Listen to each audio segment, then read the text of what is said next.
Nuevo Código Civil y Comercial retoma la idea del Código Vélez-Sarsfield para regular la situación de la sentencia penal y la sentencia civil, fundamentalmente porque no puede haber contradicciones entre un juez del Estado que resuelva el caso de una manera y otro juez del Estado que lo resuelva en sentido contrario.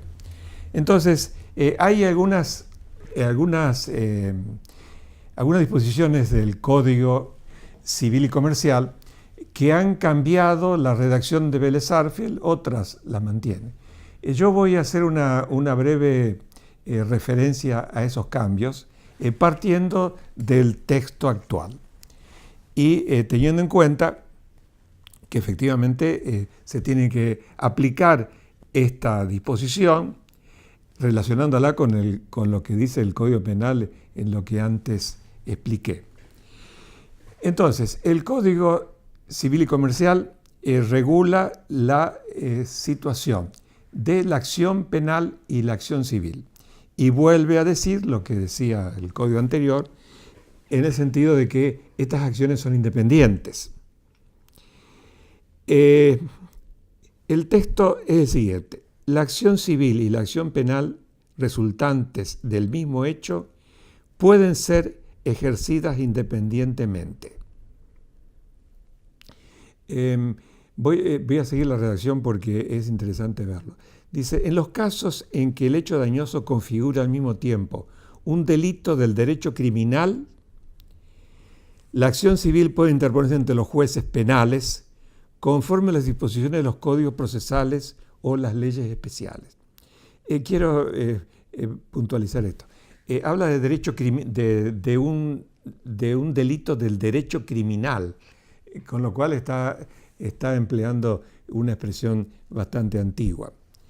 Y efectivamente se pueden ejercitar en forma independiente. El código está pensando en que los respectivos estados provinciales, Ciudad Autónoma de Buenos Aires, incluso el Estado federal, tengan disposiciones que no coincidan con respecto a qué juez tiene que intervenir en este caso.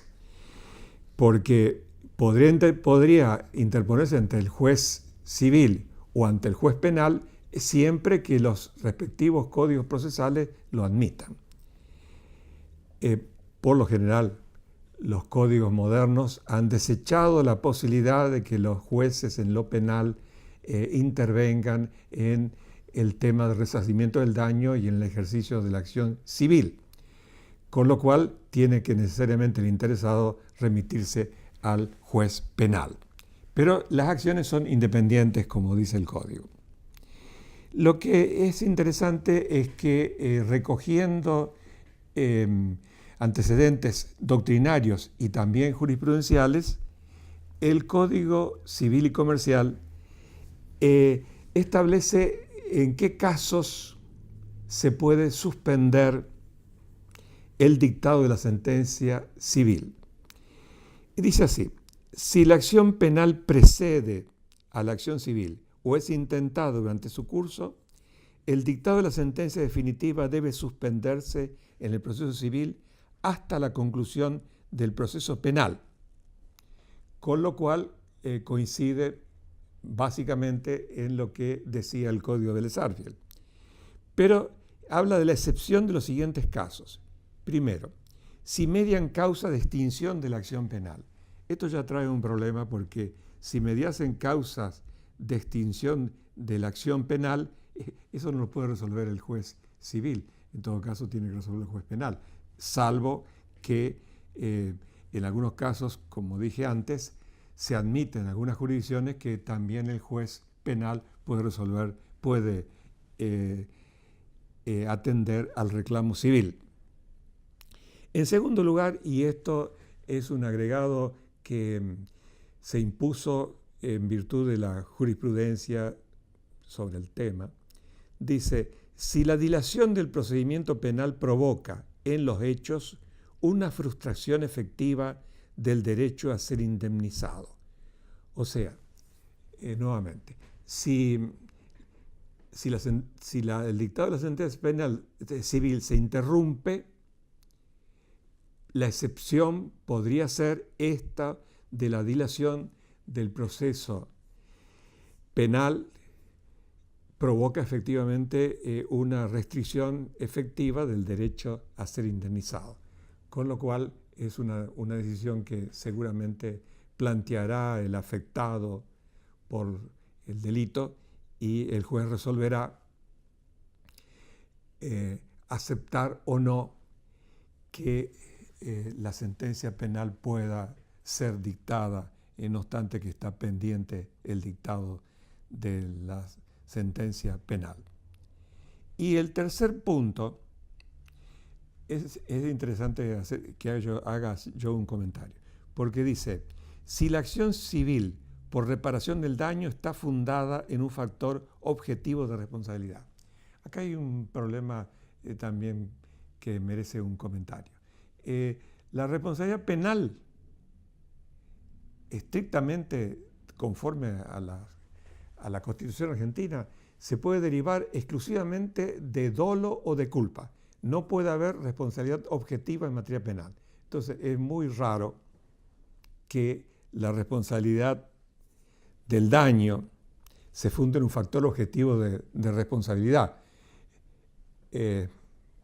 Podría hacer algún comentario, pero bueno, llevaría un tiempo que no lo admite este módulo. Pero sería muy raro que efectivamente la sentencia penal esté pendiente de su dictado porque exista algún factor objetivo de responsabilidad que no podría darse en materia penal. Sigue el código.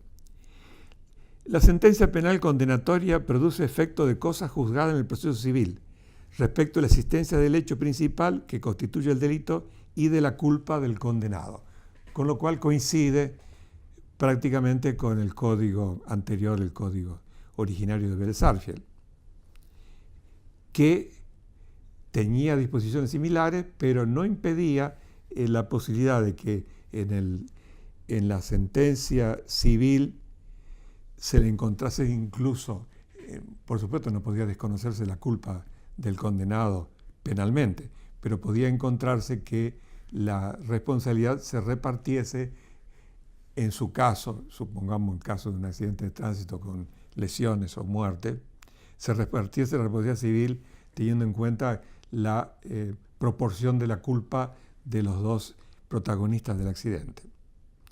Dice el artículo 1777, bajo el título de inexistencia del hecho, de autoría del delito o de responsabilidad penal.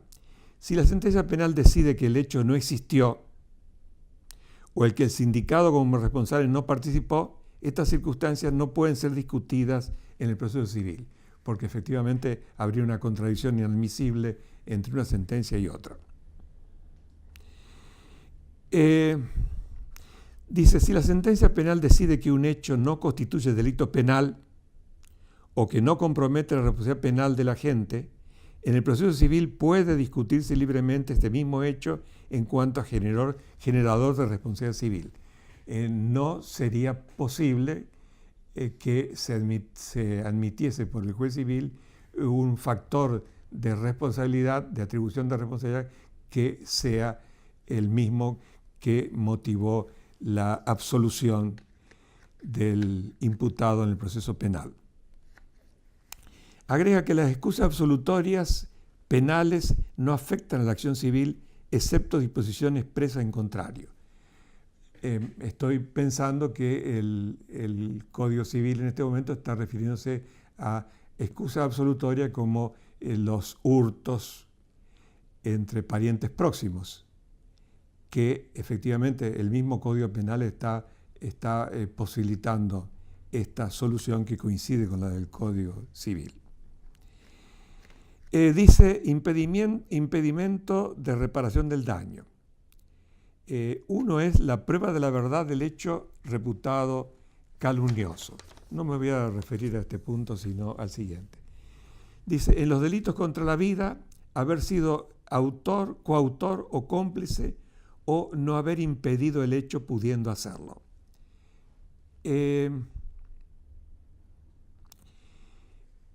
El que haber sido coautor o cómplice no traería tantas dificultades, pero el no haber impedido el hecho pudiendo hacerlo es una cuestión vinculada a la comisión por omisión, que no está contemplada en el Código Penal vigente y ojalá no se contemple tampoco en una reforma del Código Penal, porque a la luz de los antecedentes del parágrafo 13 del Código Penal alemán, esta posibilidad de imputar a alguien en comisión por omisión prácticamente duplica los tipos penales. El Código Civil está contemplando también la posibilidad de que aparezca o se dicte una sentencia penal posterior a la sentencia civil.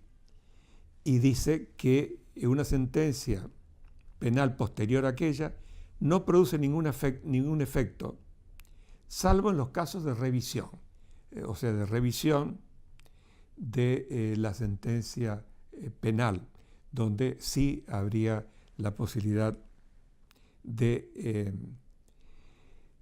que aparezca una resolución distinta por parte del juez civil, porque dice que procede la revisión exclusivamente y a petición de la parte interesada en los siguientes supuestos.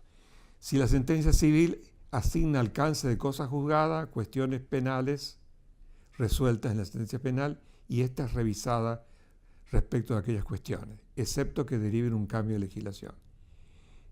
Y bueno, en el caso del artículo 1775, inciso C, si quien fue juzgado responsable de la acción civil es absuelto en el juicio criminal por inexistencia del hecho que funda la condena civil, o por no ser su autor.